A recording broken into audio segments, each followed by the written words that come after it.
Sports on the Hill podcast with Carol and Robbie.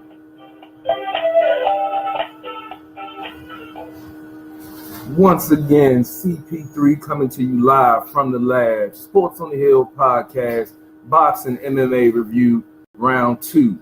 Coming to you on a adventurous night in DC sports. You saw the Nats sweep the Pittsburgh Pirates earlier. We're hoping for the same thing with the Capitals tonight. Right now, it's 2-1 Pittsburgh lead. They scored a power play goal with about 3 minutes left in the second. But you know the Caps going to put together that third period push and going to find a way to win this game. You know why? Because I called it. That's why. I didn't call game 2. I didn't call game 3. I didn't call game 4. We can go all the way back to the Columbus series when I called those 4 wins in a row too. But this is a show about boxing and MMA, so we're not even going to get on the hockey right now. Just wanted to give y'all an update what's going on in case you was missing out on some good playoff hockey. But as always, as you've noticed, every other Thursday. This time it was 2 Thursdays. But, you know, we coming to you live, bringing you boxing and MMA coverage like nowhere else. You ever get boxing coverage, you get UFC, Bellator, but you never get both of them together. So you know what? I told you we were changing the game, people. Season 3 is not a game. Y'all might love us. You might hate us. You might get tired of seeing us, but it don't matter because we're here.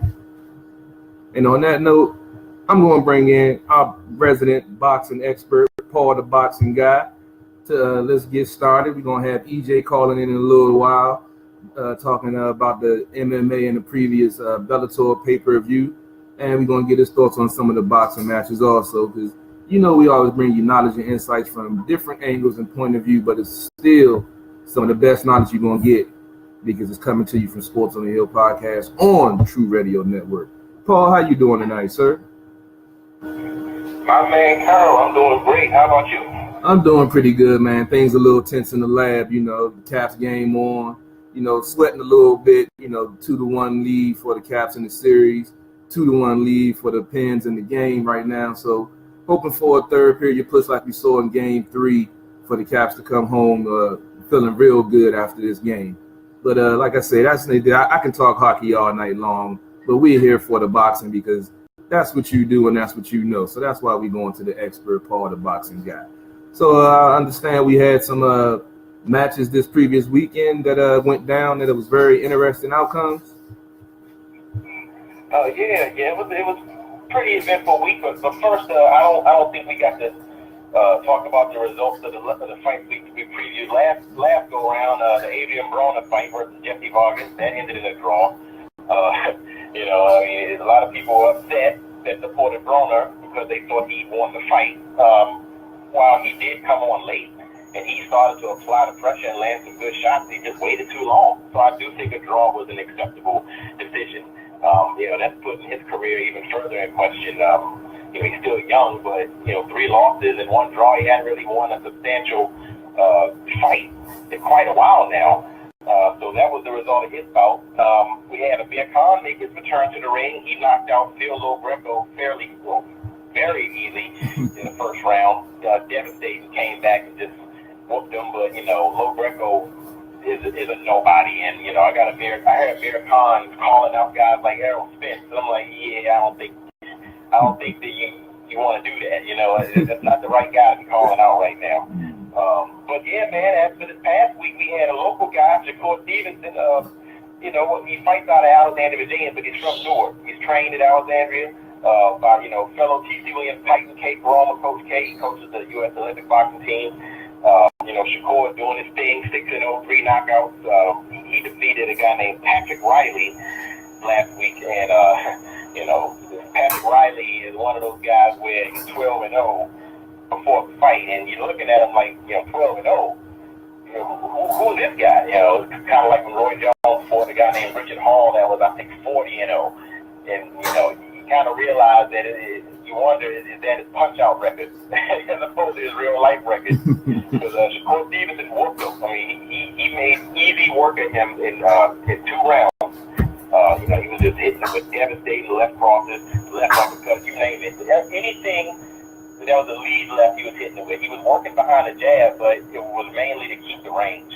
Anytime this guy Riley came in, Shakur was just getting them at a different angle, setting them up, working the body, coming in, and he'd get his guard left low and roll back up top, and the ref ended up stopping the fight. So I was thoroughly pleased with Shakur Stevenson's exhibition this past week on ESPN, and I'm looking for many big things coming from him in the next couple of years, and I'm expecting the title shot probably in the next maybe 5 or 6 fights, because he's primed. They're going to bring him along fairly slow, but he'll win a couple lower grade titles in the meantime before he steps up to that world title status, and he's going to be ready, man. They handle him great, and I'm looking forward to seeing what he got coming up. He's probably going to fight at least 2 more times this year.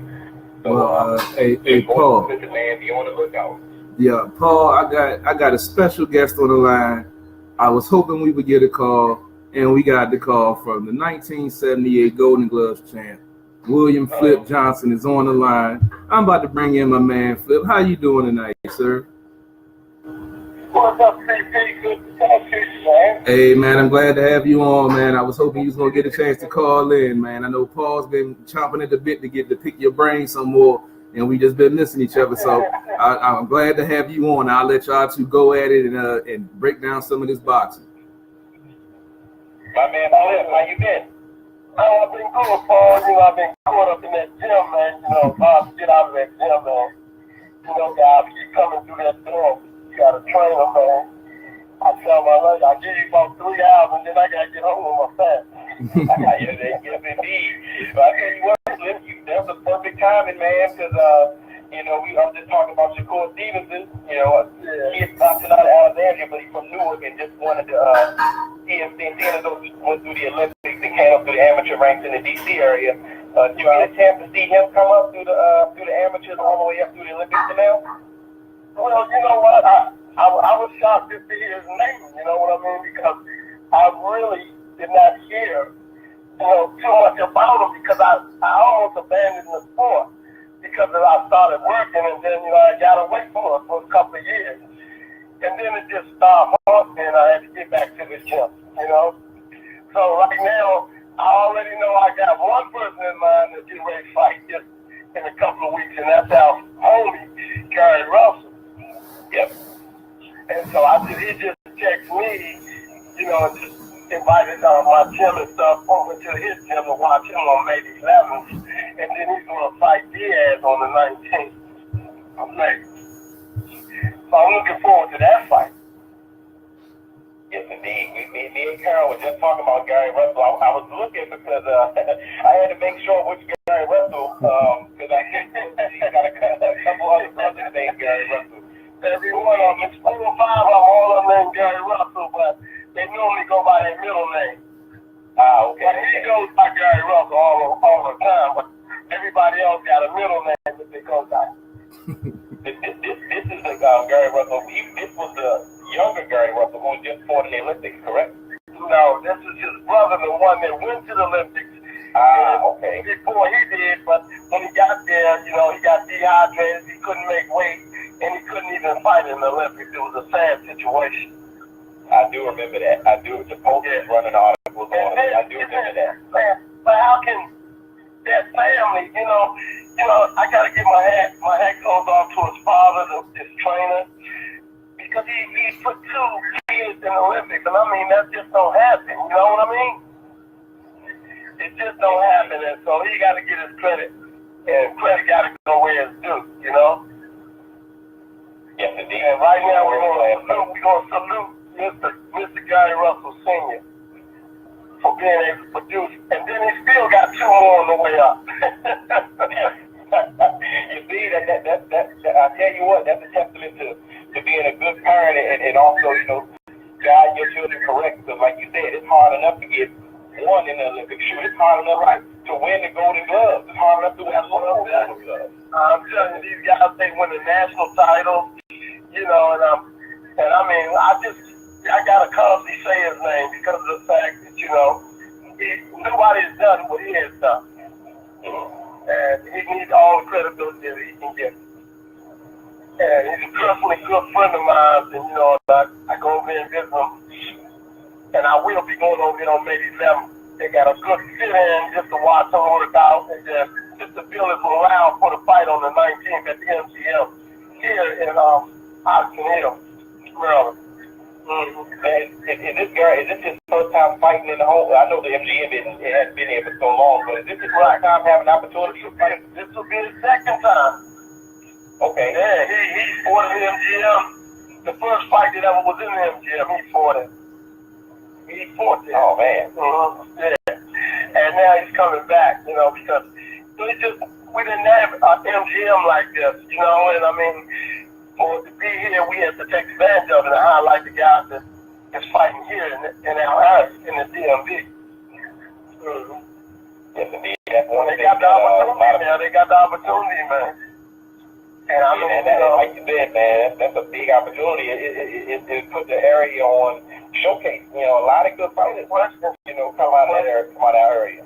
Man, guess what? Now they got an arena to be in and something to shine for. And I mean, the pay is helping them all out too, because this boxing thing has grown into a multi-million-dollar thing.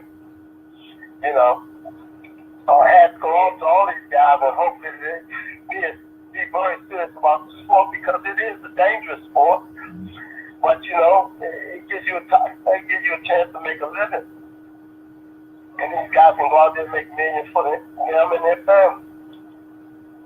Yes, indeed. And I'm glad you brought up our local guys, because we got a unified champ. In the That's right. DC area, Swift Darren Hurd. So that, I was definitely happy to Swift for that knockout. I mean, we got Swift, man. Swift get ready to fight Sabo, And I mean, it's just amazing how many fighters can come off out there, right here in the DMV area.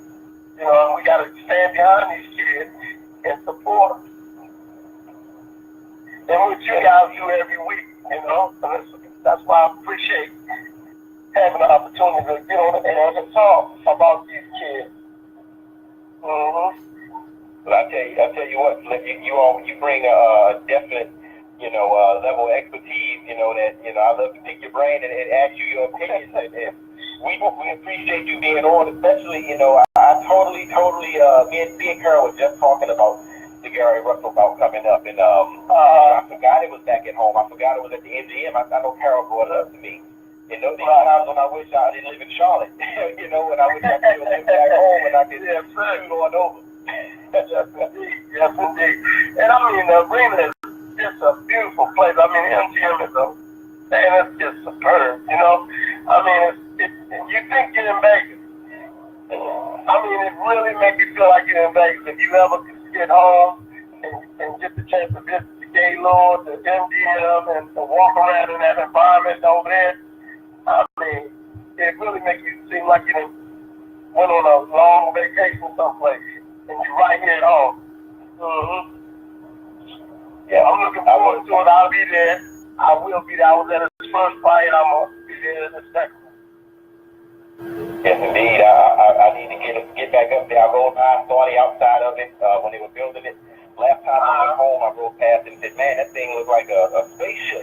But I hear they building more to it. And I saw, was it the MGM? That was where what was his name? The guy from Durrell. When his trainer had knocked out homeboy after the fight because he was getting away with a lot of illegal blows. That happened back home. That happened that night. I was like, oh, don't stop this shot. But I mean, it's just going to happen. You already know. Exactly. Only in the DMV, man. Only in the DMV, where the trainer comes in and knocks out the fighter instead of the fighter. That's what I mean. Come on, man. What kind of examples we trying to set here? I think everybody that saw that happen that's from the area said, oh, Lord, we can't be doing this. We can't be having this. Man, I was so glad that, my seats were sitting up above everybody, because I mean, if I would have been on that floor, man, that was chaotic down there. It was chaotic. I mean, I was like, wow, I'm glad I'm not down there, because, I didn't want to hit nobody with nothing. I was looking at all these people fighting. I was like, oh my God, I'm glad we up here in the balcony. Hey, man, it's every man for himself, man. We got to make that up. We got to make that up, you know what I'm saying, and come back. Well, guess what? MGM, they gonna keep doing what they gotta do. They gonna keep showcasing and highlighting our guys, and that's all we ask for. That MGM is a huge asset to the area, big time. I like to go to the casino every now and then, but exactly. I got a chance to go. Yeah, but you know what? And then the West Coast can come to the East Coast. Just like we go to the West Coast. And I know a whole lot when I was on the West Coast. All they used to talk about is, man, I'm gonna come down. I'm like, come down there and see what's going on in DC, this and that. But now that they're MGM there, they can jump on that plane now and come on and have a nice time and feel like, they out there on the West Coast, because, that's live out there on the West Coast. And they're going to see how live it is in the DC area. Yeah, our area don't get the attention that it warrants, that it deserves, that's for sure. And but I got another question for you, Flip. Okay. I didn't speak on this fight just yet, but another paper fight coming up May 12th. Lomachenko and Linares. Did you get a chance to see either of those guys fight extensively at all yet? Well, I watched Lomachenko because of the fact that, he's the only one to beat Gary Russell. And I was trying to figure out, how does Gary lose to anybody? Because he's just an excellent fighter. And I watched the fight, and I realized that he was fighting another southpaw. So it was two southpaws going against each other. And, he's so used to fighting a right-handed fighter. That when you fight a person, it's just like, they're going to mirror you. I think that might have been his problem. Because he's so used to trying to slip the other side on the person that's right-handed, but now he's running right into that shot when he's fighting those left-handed. So, I contribute that to maybe not working as with all southpaws through the entire workout. Because I don't know if he did or not, but it just didn't look like it, because it didn't appear that he could fight a southpaw just like he did. Yeah, Gary Russell, I think, I may be wrong, but this is just my opinion. I think he's probably one of the top 2 or 3 quickest fighters I ever seen in my life. Oh my goodness, yes, he is. That dude's speed is like nothing I've ever seen before. And that Lomachenko though, man, this guy can fight all day long. He a force to reckon with, you know what I mean? And it's gonna be hard to beat him, but I really believe that, this next time around that Gary will be a better fighter. Because I think they're gonna come back to that. Yeah, I think Gary get out of the game, he's gotta fight Lomachenko again. Yeah, it's a lot of good fighters down at super featherweight, lightweight, weight classes right now too. A lot of young guys, but you also got some vets out there too. And you got, like you said, you got Devontae Davis coming up. I heard Lomachenko had a verbal sparring match. Yeah, that's Tank, right? Yeah, he got Tank down there in Baltimore with he with the money team, so he's gonna do all right. Mm-hmm. Yes, indeed. Yeah. But I'm sorry to hear about Roger Mayweather, because they tell me that he don't even know his nephew these days. They go visit him every day and he don't even know him. I heard he wasn't doing too good, and he doesn't get bought. Yeah, he pretty messed up, you know what I mean? Yeah, he was legendary too. And just a shame, but the thing is, you just gotta keep your body clean and do what you gotta do, And Floyd then proved to the whole world that, you box, it's hit and don't get hit. That's the name of this game. If you want to be in this sport, you got to be able to hit somebody and don't get hit. You can't go out there banging and taking all these kind of punches, because eventually it's going to catch up with you. I'm just proud that, I fought for 20-some years, and I'm still, got all my pitches, I'm like, because I'm just one of those guys that wasn't going to let nobody hit me that many times, I'm going to try to hit you and let you almost hit me. I tell you what, that's definitely how it should be. I see a lot of people now, seem to think now, I don't know why this is taking hold, but people think that footwork and defense and movement is somehow running. And I don't like this new, it's kind of making me upset, because I see a lot of trainers and promoters. I understand they're saying it's a publicity for fights, But like, I saw a lot of people in Triple G's corner saying that about Canelo, and I'm like, that's boxing, though. You know, what do you think about those opinions? Like, what would you say to someone who would? I mean, it gotta be the most ignorant thing in the world. I mean, you know, this sport right here is it's a hurting sport.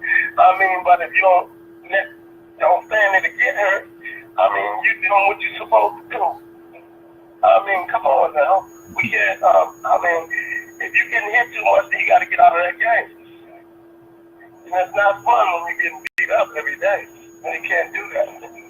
And I mean, you know, all of the best fighters, they were good boxers. All the cats are pretty smart, you know. And you know, I don't know no ignorant cat. All the cats are pretty good. All of them good. Yep. And they did what they had to do. I mean, Mike Tyson, George Foreman, I mean, all these big ballers, but they were smart.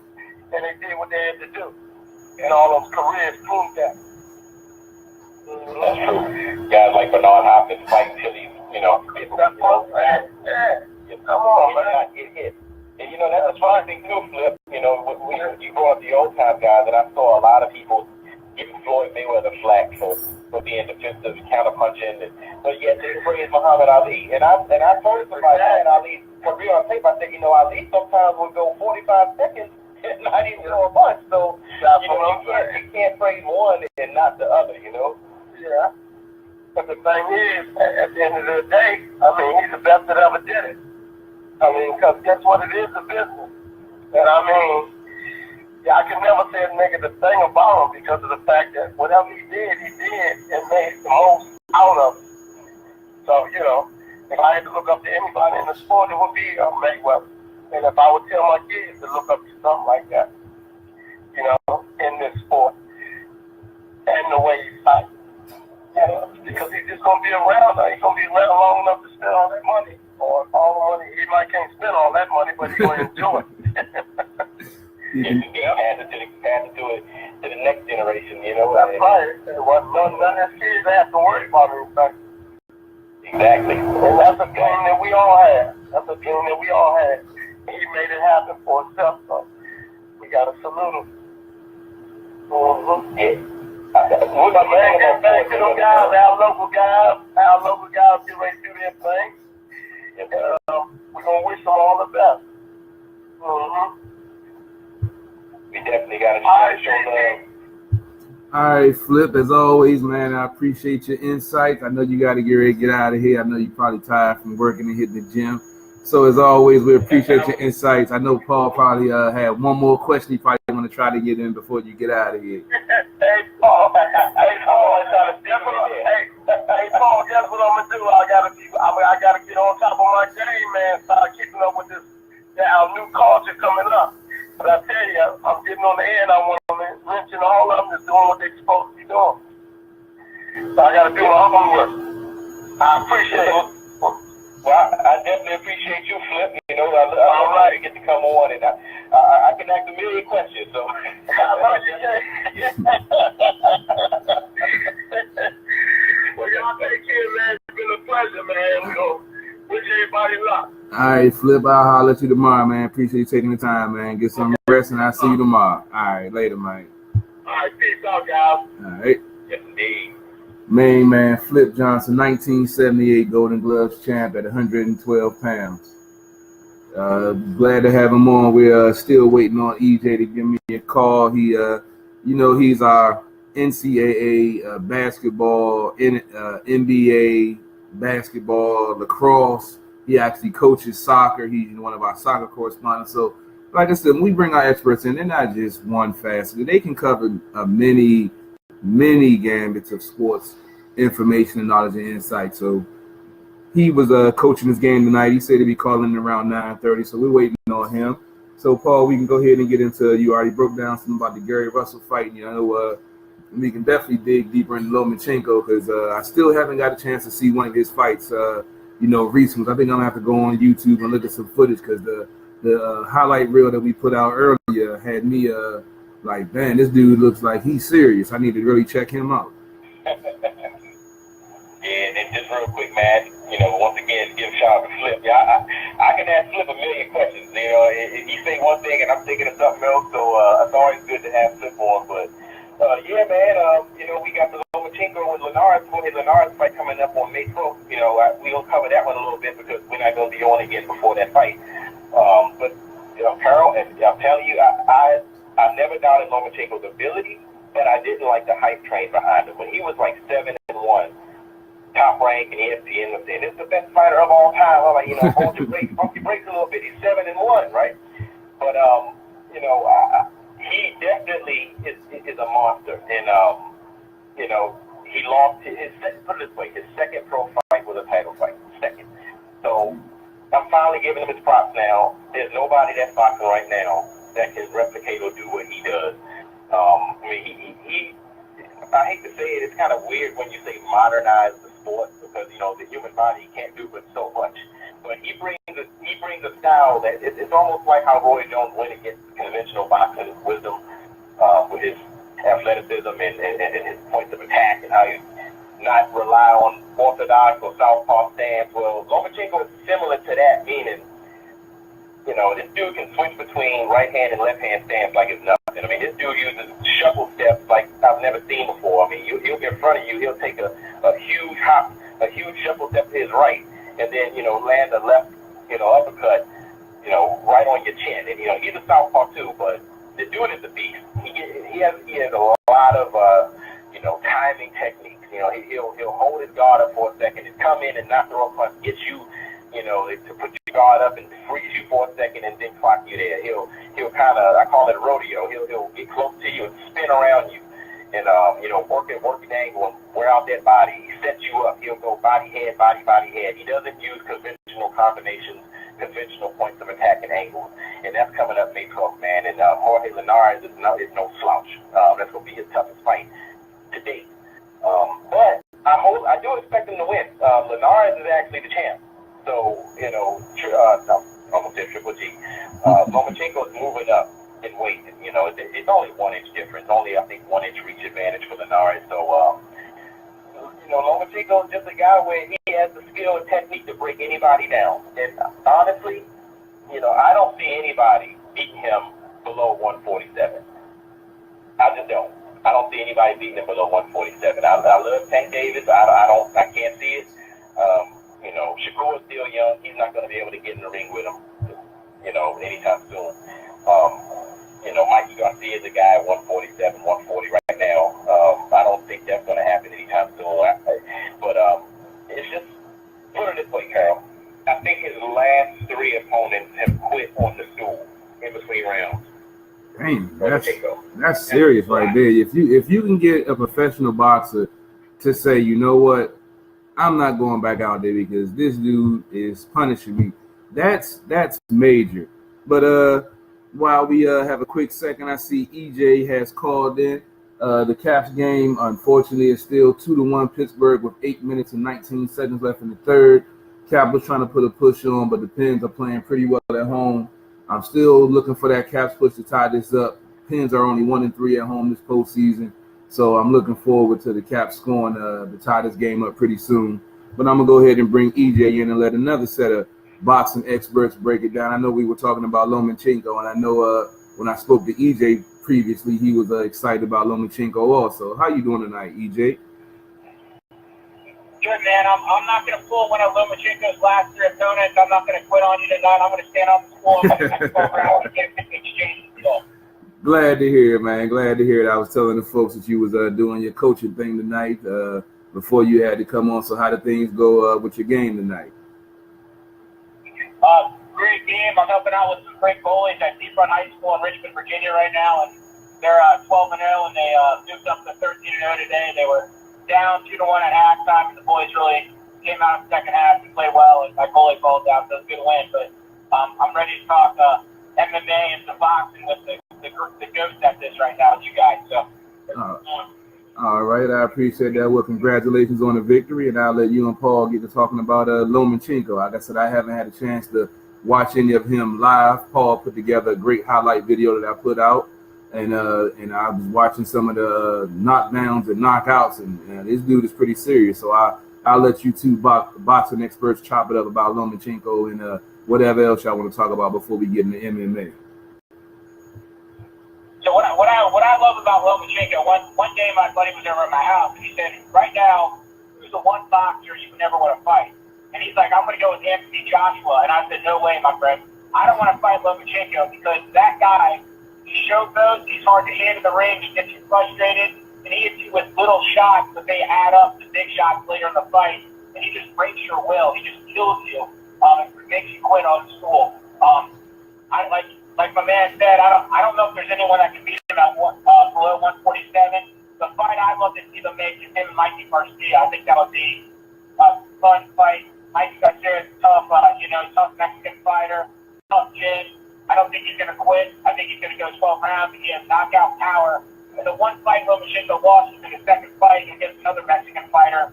And I think Lomachenko, if he's going to struggle, is going to be against someone that turns it into a brawl. So Garcia might be the guy to do that. I gotta agree. When I was speaking about I don't see anyone below 147 beating him, the guy I had in mind was Mikey Garcia. He's hard-nosed, man, and what do they say? Beat speed, come right at it. But the difference between Lomachenko and some of these other guys who just possess speed is this dude possesses angles, man. I mean, like you said, EJ, he breaks you down. He peppers you with shots where you don't expect to be hit. And it sounds simple. It sounds easy to say. It almost sounds like gee whiz when you say, he's great because he hits you where you don't expect to be hit. But that's really hard to do because, when you fight, you got to leave yourself open to attack. But this dude knows how to attack you from ways where you simply can't hit him. And, he mixes you up. He confuses you. He gets you to the point where your plan A, B, C, or D is ineffective. His last fight against Rigondeaux, I love Rigondeaux. People were giving him a hard time because he quit, but Rigondeaux was no slouch, man. That dude was known as one of the greatest defensive fighters of all time, and he effectively broke him down. So you're right, EJ. Lomachenko is one guy who, Anthony Joshua is 6'6". I wouldn't be in the same weight class. So, I wouldn't want to be in there against Lomachenko, that's for sure. And the one thing, too, you all really good points by you, and the one thing, too, I love about Lomachenko is his footwork. Like you said, hitting the ankles. I don't forget what kind of dancing he did growing up. I want to say he did, like, hip-hop dance or ballet or some kind of dancing growing up, and you can see that just with his footwork. He just moves in the ring. He's a magician. He's so graceful and hits angles, and he's really just he's a beautiful fighter to watch. Big time. His instincts are second to none. His accuracy is second to none. His punch selection is second to none. And Linares is a pretty good fighter, man. He's going to take some shots from Jorge Linares, but honestly, as good as Linares is, I just don't think.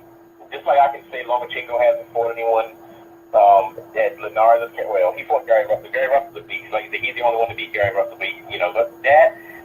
Gary Russell fighting Linares is going to be his two toughest fights. But Linares hadn't faced anyone like Lomachenko, and Lomachenko was to me, out of this stratosphere, and it took me forever to acknowledge that. I said he got to earn his due. I can't root for a guy that's 9-1 until he has the wins under his belt. But just watching him, he's leaps and bounds beyond anyone that's remotely close to him in weight. I got a quick question. I don't know the weight classes. Me and Paul were talking earlier about how complicated and crazy the weight classes are. But isn't Terrence Crawford in the 147 weight class? And if so, how would that fight, Lomachenko versus Crawford, how would that go out? I'm a big Crawford fan. So if them two would go at it, what would you two expect? Paul, I go to you first, and EJ get you after Paul. Ultimately, I always say that I think Lomachenko is going to finish his career at 147. I think he's going to finish his career in that, welterweight, junior middleweight range. Even, he's only 5'9", but a lot of guys at welterweight, junior middleweight, those guys are, a lot of those guys are 5'9", 5'10". Crawford is a beast. I always thought that, man, it'd be great if him and Crawford can get in that ring, but, Lomachenko would be coming up like 3 weight classes from where he started. Crawford moved up. Crawford was at 140. Ultimately, though, Crawford is young. Lomachenko is a little bit older. I think Lomachenko is almost 30 now. I think about 28, 29. So, if they ever meet, it'll be years from now. I honestly don't know if that's going to happen because I think Crawford is probably going to run through 147. He's going to win the title up there, especially if he doesn't get a shot at Errol Spence, who said he's probably going to move up at some point too. I don't think that fight's going to happen. Most likely, I don't think it will. I'd love to see it in the future, but it'll be so many years down the road. It wouldn't even have the same luster that it would have if they met, say, next year. I think that'd be a great fight to watch. I think if they do that fight, like you said, that more realistically that fight's going to happen longer down the road. The one thing I worry about is that Lomachenko is, he's going to get older, he's going to get slower, and I think that's the one thing he brings into that fight is having that foot speed, having the quickness. Crawford's a big-time puncher too, so I'm just worried about the longer Lomachenko gets in his career, the slower he's going to get, and he's going to run into some big shots by Crawford. But that's a great fight. I'd pay to watch that fight any day. Yeah, you spot on, EJ. One thing that I spoke to Flip about Bernard Hopkins and Floyd Mayweather being defensive fighters, and just a side note, Floyd Mayweather's been putting out videos of himself back in the boxing gym, and people thought it was for MMA, but he looks like he's training for boxing. And Floyd doesn't do stuff for no reason. A guy like Floyd could come back today and fight for another 5 years and win the title because his style permits it. Bernard Hopkins fought to his 50s. So I say that to say this, Lomachenko is a great boxer, but a lot of his boxing, sort of like Roy Jones, relies on athleticism. And he's a better boxer than Roy Jones. People don't understand what I mean when I say that. Roy Jones was the greatest athlete we've ever seen in boxing. But once that athleticism went away, he kind of suffered because he isn't exactly the most technically sound boxer. He can be, but when you spend most of your career overwhelming people with your athleticism, it's kind of hard in your later years to go back to a technical style. I think Lomachenko will suffer when he gets into his 30s. He already has one loss. I think he'll suffer when he gets about 32, 33, relying on that athleticism, and he won't be able to get those angles anymore. He won't be able to circle you so quickly, bounce in, bounce out. So you have a good point, EJ. That's definitely going to be a hindrance to him as he gets older. Well, I want to speak on the Roy Jones. I'm a big Roy Jones fan. I think what also contributed was him going up in weight class. Once he went to the light heavyweight, I think that was too much for him to try to go up, and he just overextended himself. But I think if he would have stayed in those lower weight classes where he was, I think that he would have still prevailed and wouldn't have ended his career the way it did. But, I was a big Roy Jones fan. I still watch some of his fights to this day. I go on YouTube and put them up because I like y'all are talking about Lomachenko. Unfortunately, I haven't seen him yet. That's the same way I felt about Roy Jones. So, like I said, I definitely, after this show is over, I think I'm going to be on YouTube looking at some Lomachenko highlights tonight. Yeah, that's a good. Roy Jones definitely did that. Actually, Carol, Roy Jones went up to heavyweight.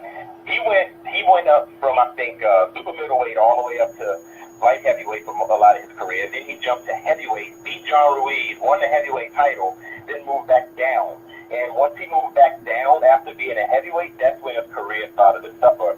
And like you said, I think that jumping weight and bringing it right back down took a lot out of him.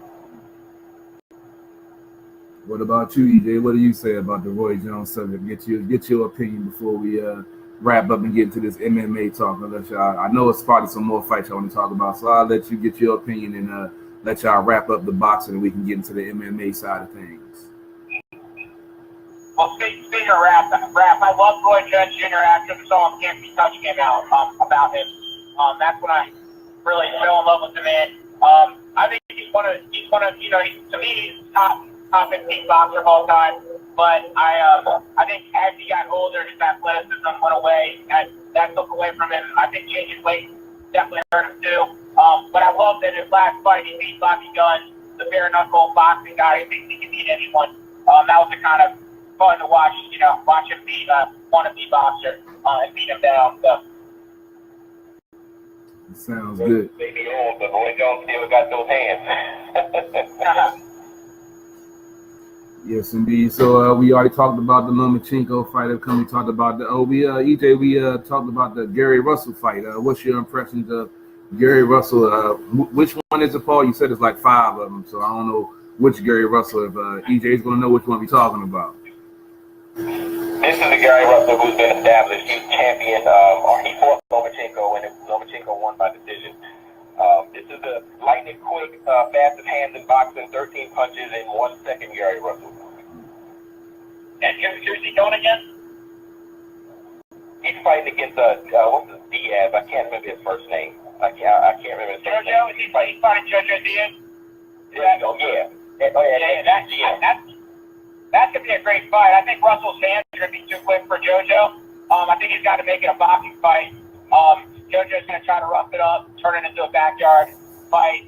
But I think Russell's hands are gonna be too quick, and he's gonna hit him up with some 8-piece, 9-piece combos. It's gonna be a unanimous decision win for him. Yeah, I think that, like you said, his speed is going to be too much. His speed is too much for most people to handle, and it's just amazing that the only guy to beat him was the guy we talked about, Lomachenko. But, EJ, I want to ask you a question real quick. I don't know if you follow. I follow a lot of British and European boxing. I follow them. I love them. Yes, sir. Are you looking forward to this David Haye Tony Bellew rematch this weekend? Oh, listen, man, Tony Bellew, I love all the junkie talk going into that first fight. Man, Haye hit him with some monster shots. Tony Bellew walked through those punches the first time they fought, just on pure grit. And the last time they fought, Haye, ruptured his Achilles tendon in like the 6th or 7th round. That kind of hurt his mobility. I think this time around, I think David Haye is going to knock him out. I think his power is going to get him moved through the finish line, and I think they're going to set up the trilogy off of that. So. But I love Bellew, man. I love him too, man. I was excited when I saw they were meeting the first time, and then, sadly, Haye, ruptured his Achilles, and, I was more amazed that he stood in there for 4 more rounds.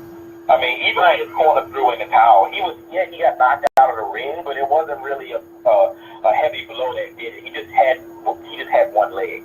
But I'm definitely looking forward to this rematch. Ain't no love lost between those two. I saw the press conference. Bellew shoved David Haye, and you know what though, EJ, I'm gonna go with Bellew this time, man. I picked him the first time. I'm gonna go with him again. Let's go, Chance. Yeah, I gotta go with him. Let's go, Chance. Exactly right, because that's somebody that's been calling out. He's been calling out David Haye for how many years now? But I think for about 20.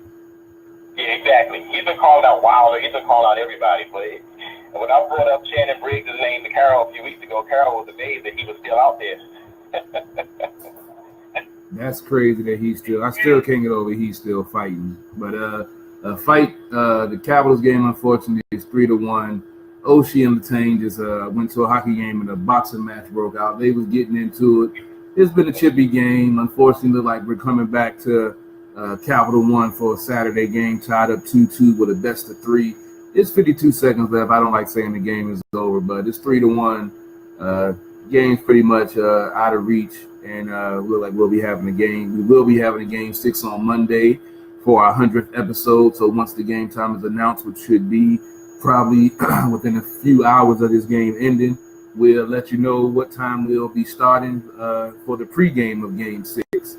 But I'll let these guys get back to talking boxing before we get into MMA, unless you guys are wrapped up and we can go ahead and get into some MMA talk. I know EJ has a full night and he wants to wrap up and get out of here also. Yes, indeed. I'm going to wrap up boxing with I'm picking Bellew tomorrow, on Saturday, I'm going with decision. It's rough for me to say a decision over a knockout because those guys are going to be throwing bombs, but I'm just going with David Haye's health. He had to postpone the rematch the first time because he tore his bicep. I just don't think his body can handle it anymore. So that's why I'm going with Bellew over Haye. Because we know Haye was giving it to Bellew before he tore his Achilles now. But, I'm going with the good old Tony Bellew from Creed. From straight out of Liverpool. My last thing I was talking about was boxing. Now, you guys probably touched on it before I was on the show, but my last thing is, man, I'm so impressed with Daniel Jacobs, man. Just his pure championship mentality. My man beat cancer. He gave Golovkin a great fight. He came in there this weekend, fought a tough Polish guy, had a tough first round, then took the fight to him and dropped him in the 12th round and he won. But, man, I just love Jacobs, man. Love him, love his story, and I want him to get another big-time fight. I love Jacobs, too. I actually believe that this man, if it wasn't for that knockdown, he would have put the one in the loss column for Triple G. Jacobs is a warrior, man. He is a warrior. All right. Well, I appreciate the boxing talk. We will definitely be doing this again in a couple of weeks. Paul, I know I'll go ahead and let you get up out of here. I know you probably was worn down by the Army today. So I'll let you go ahead and give a shout out and let them know where they can catch you at on Instagram with the Pugilist_HQ boxing page. Yes, indeed. Just real quick, you said, the fam wore me down today. I bought some insurance, and no lie when I say this, I had to sign my name 44 times just to verify. So I'm a little worn down from that experience, but you can find me on Instagram, Pugilist_HQ, PUGILIST_ the letter H and Q. You can find me on True Radio Network, True Talk, Tuesdays at 8 p.m. And, frequent guests on Sports on the Hill with, Carol and Robbie. Frequent guests on Hurt House on Wednesdays, and both of those on True Radio Network as well. No doubt, no doubt. As always, Paul, appreciate your time and your insights and your knowledge. We'll wrap again soon and get ready for another one in 2 weeks. And after that, it'll be the Lomachenko results, and we can talk about that and see what really happened with all of this great insight y'all gave us tonight. Yes, indeed. Just want to real quick too. Thanks, Flip, for coming on and great talking to you again, EJ. You definitely know your stuff, man. I love mixing it up with you too, my brother. So I appreciate being on. Y'all fellas have a good night. All right, Paul. Appreciate it. All right, Paul. You take it easy, man. I'll holler at you later on, man. Yes, indeed. All right, EJ. So let's get into your realm of the world, the wonderful side of MMA. I talked to you earlier this past weekend. You was real excited about a pay-per-view that went down. So let's go ahead and get into this MMA talk. So yeah, it was a big weekend on Paramount TV Network. We had Bellator, and Frank Mir and Fedor Emelianenko went after it at Bellator 198. This is a fight that we talked about last time, a fight that they've been planning about making for the last 10 or so years. And Fedor was coming in off a 4-fight losing streak in the United States. Frank Mir was coming off a 2-year ban off steroids, and they both came out as soon as the bell rang, and they were throwing punches to knock each other out. And the Russian knocked out the American, and 2 minutes into the fight, hit him with a nice overhand right and dropped him and just got top mount and just beat him to submission. So Fedor Emelianenko marches on, and Carol, this will be a fight you'll love to watch. His next fight is against Chael Sonnen, who is probably one of the top 5 trash talkers in any sport of all time. He's going to sell the fight against Fedor. He talks the talk, he can walk the walk a little bit. That'll be a fun fight, USA versus Russia. Sounds good. Glad, like I said, I haven't really been a big MMA guy because those guys that's a whole different type of combat that they do, all the different styles and the tap outs, and like Kevin Hart said, man, them dudes can kill you, man. They know all your pressure points hit one spot and disable your whole body. So I know you said there's some upcoming stuff that's going on with UFC also. So what else is going on in the MMA world? I don't really know anything about that world. I listen to you and Robbie, and that's about it. So, there's lots going on in UFC. On that same card, real quickly, there was a guy who made his professional debut. His name's Dylan Dannon. He's also known as Conor McGregor's right-hand man. He's his jiu-jitsu coach. He's very much like the Irishman. He talks a lot of trash. Talked big-time trash coming into this fight. It was the first fight of the night, and he said everyone watched just to watch him fight. And he said he's the only reason why all those other fighters had a job that night. He submitted his fight in 90 seconds. His name's Dylan Dannon. He's a guy to keep your eye out for. He's going to sell fights. He's going to talk a lot of trash. And he's rumored to fight Timbo Slice's son, Davey Slice, in the next Bellator card when they come out after each other. That'll be a fun fight. UFC always has a lot of stuff going on. Really excited for the card next weekend in Brazil. 224. We have 2 women fighting, Amanda Nunes and Raquel Rocky Pennington. That's going to be a fun one. They've never fought. Pennington coming off of a 1.5 year injury recovery. So this will be her first fight in a while. And Nunes is the killer. She's known for breaking Ronda Rousey and retiring her into wrestling. And she's hardcore Brazilian with knockout power, which you don't see a lot in the women's division. So that's going to be a fun fight to watch. And on that card, too, you have Jacare Souza. They call him the Alligator, Brazilian Alligator. Big-time jiu-jitsu fighter fighting a really hard-nosed New York American, Kelvin Gastelum, and which is going to be a very good fight for the future of the 185 division. If Kelvin Gastelum can win that fight, he's going to put himself up in the top 4, maybe get a title eliminator after that. If Souza wins, he's going to get back into the top 4. Then that fight's going to be for a title eliminator. So that's going to be a big-time fight for the 185 division. And the big news coming out of UFC, too, is Nate Diaz, one of Stockton's baddest boys, is going to make his return in August. Now you may say, who's his return to be against? It's rumored to be against Kevin Lee from Las Vegas. Another young, upcoming fighter, 25 years old, trains at Floyd Mayweather's gym. Got a lot of swag to his game. Talks a lot of good smack, backs up. And that's a rumored fight. But others are saying maybe Conor McGregor makes his return in August against Nate Diaz for that trilogy. So that's going to be interesting to see what happens with them. But another big fight that they just made in the last 2 weeks is Francis Ngannou. He's a guy who just lost for the heavyweight championship of the world. Lost to Stipe Miocic. He's from Africa.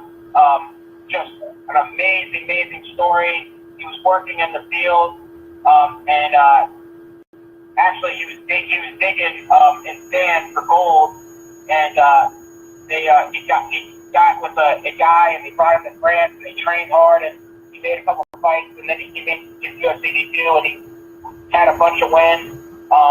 He's coming back. He's a favorite, and he's fighting Derek the Black Beast Lewis, who is a fun guy, Carol. You need to YouTube him. Listen to him on some podcasts. Dude's absolutely hilarious. And that's going to be a fun fight to watch. Sounds good. You definitely got my interest peaked, and might have me checking out some Bellator and UFC in my in the little bit of spare time that I do have with all the sports going on, baseball, hockey playoffs, draft is going on. I only got 3 TVs in the room. I'm trying to get that 4th one up there so I can throw something else on there. But right now we just got 3 in the lab, so I got to deal with baseball, hockey, and basketball playoffs right now. But I appreciate you taking the time, EJ, especially after coaching the game. Like I say again, congratulations on the win. I'm going to let you go ahead and get up out of here. I'm going to go ahead and wrap up and see you in another 2 weeks for another episode of Boxing and MMA. And I appreciate you taking the time, and I'll definitely be talking to you shortly. Thank you so much. And did you hear it? Breaking news just happened. They changed the name of Toronto to Lebronto, Canada. Yeah, they kind of dogged them. I wasn't expecting them to sweep both games in Toronto, but they definitely did. They did in convincing fashion right now, so I don't know what Toronto's going to do going back to Cleveland. Thank you so much, Carol. See you in 2 weeks. Looking forward to getting back on with Paul and rapping with you all. Thank you so much. All right, man. Appreciate it. You have a good night and talk to you soon. All right, I'm going to go ahead and wrap up and get ready to end the Facebook Live feed. I appreciate everybody tuning in, chiming in. I'm going to be going Facebook Live for the show going forward so we can get, more folks involved and engaged in this boxing and MMA show that you get nowhere else but on Sports on the Hill podcast and True Radio Network. But I'm going to end this feed right now. Appreciate it. All the love and support. As always, you can go check out Sports on the Hill podcast. You can Google us, sportsonthehillpodcast.com. We have a website. Check us on Facebook, Sports on the Hill, SportsOTHP Facebook, SportsOTHP, I'm sorry. You can check out us on Instagram and Facebook, SportsOTHP. Check out the apparel line, SportsOTHP Apparel on Instagram and Facebook, and SportsOTHP Gear on Twitter. Check out the website. The links are there. Check out my YouTube channel, Carol Porter III. Put all the highlights, commercials, videos, anything we do on the show, I put that on my channel so you can check it out in case you missed it. But you can still go to the website where all our shows are archived and our videos. So be sure to check us out. I'm going to go ahead and end this feed.